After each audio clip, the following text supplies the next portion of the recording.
Қызды төрге шығару.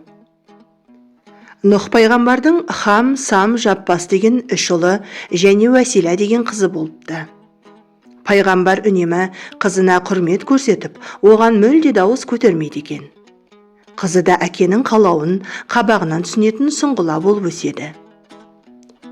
Нұх дастархан басында отырғанда, үнемі қызын үш ұлынан жоғары төрге отырғызады екен.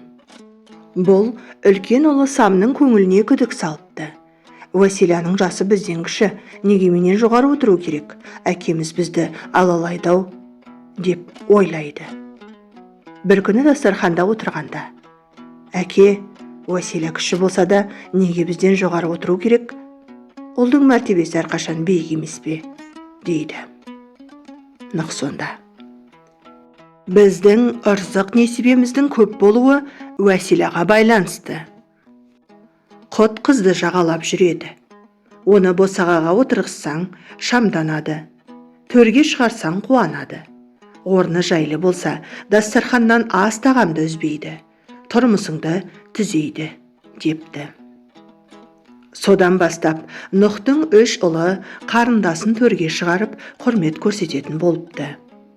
Үш ұлынан өрбіген ұрпақ бұл жоралғыны сақтап, берік ұстайды.